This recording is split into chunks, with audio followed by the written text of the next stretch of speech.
Arratsaldeon, buenas tardes. Bueno, como veis, estamos en la sede del Parlamento Europeo en Bruselas. En esta ocasión, porque hoy se ha celebrado, organizado por el Grupo de Izquierda del Parlamento Europeo, GUE-NGL, del que Euskal Herria Bildu forma parte, una conferencia sobre el CETA y el TTIP, tratados internacionales, ante los cuales estamos comprometidos con tumbarlos, con pararlos, porque es algo urgente. Primero el CETA y después el TTIP.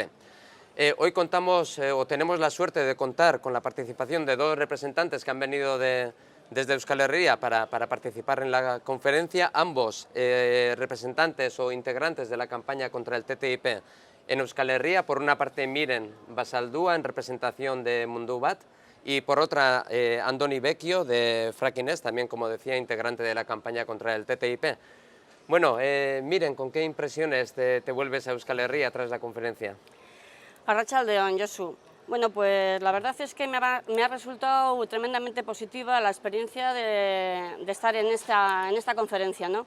Me ha permitido conocer a gente que dentro del Estado y fuera del Estado, en otros países europeos y también en Canadá o en Estados Unidos, están trabajando precisamente contra el TTIP y contra el CETA, también fundamentalmente contra el CETA.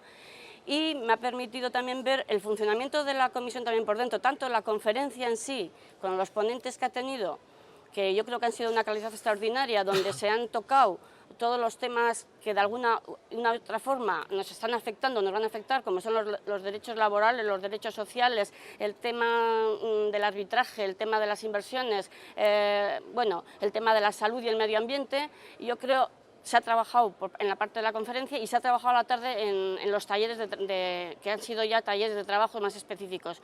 Entonces me llevo con la impresión de que se está trabajando mucho este tema, y además lo positivo de esto es que se está dando una mayor participación a la población y una mayor participación a la gente que de alguna u otra forma estamos intentando parar estos dos caballos de Troya, o este caballo de Troya y su jinete, que sería el CETA, ¿no? Entonces, en ese sentido, creo que el tener esta relación con este movimiento que se está impulsando y que se está impulsando fuertemente, pues me parece tremendamente positivo, ¿no? Creo que me saco una conclusión, es el CETA es el disfraz, o es un TTIP disfrazado, y hay que pararlo, y para ello tenemos que movilizarnos y tenemos que estar llevando todas estas enseñanzas de alguna forma que hemos recibido, y llevarlas a nuestros diferentes puntos, a nuestros diferentes lugares, y trasladarlo a la problemática local que nosotros tenemos, ¿no? Yo creo que eso es lo fundamental. Eskerrik asko, Miren, Andoni, arratsaldeon zuri ere. Zer nabarmenduko zenuke? Borroka indartu behar dugu, nazioarteko itun hauen aurka, nola egin, zein presio egin zoaz Euskal Herrira? Bai, zorionez, Mirenek esan duen moduan, gero eta gehiago hitz egiten da TTIP-ari buruz kalean, baina zoritxarrez eta tamalez, ez horren beste CETA-ari buruz. Eta CETA mahai gainean dekogu, da lehenengo gauza aprobatu nahi dutena, eta hori da Troiako zaldia, sartu gure digutena, gero etorkizun hurbil batean TTIP ezartzeko, ezta? Entzun dugu gaur Kanadiako esperientzia, Kanadiako jendearen esperientzia NAFTA-rekin, 20 urte sinatu zuten akordio ekonomikoa, edo beraien estatu batuak eta Kanadia artean egiteko, negozioak egiteko tratadu hori, eta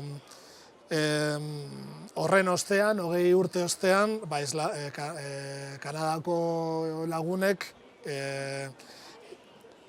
esan digute zenolako ondorioak izan dituzte eurengan, ezta? Bai amalurrarengan, bai biztanleengan, eta, bueno, ez untxipena, baina ez dakar bertoko ekonomiarentzat, bertoko basoentzat, bertoko ekoizleentzat, baserritarrentzat, eta hori da apurbet CETA eta TTIP ekarriko ziguten ondoriak, ezta? NAFTA bere garaian ekarri zietena Kanadako biztanleei. Orduan, asko ikasi dugu beraiengan,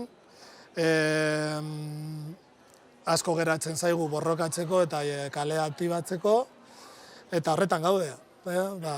Egunero borrokan jarduteko eta aurrera. Eta ia koexio gehiago dagoen, etorkizun hurbil batean, Europako biztanleen artean. Isladatu da sinadura erraldoi bilketa horretan, ez da, 3 milioi baino gehiago jaso ditugu, eta hor ikusi da Europako biztanle asko aktibatu egin dela honen kontra. Ikusten da gero eta informazio gehiaguki, jendea gero eta mobilizazioetan gero eta gehiago parte hartzen dugu.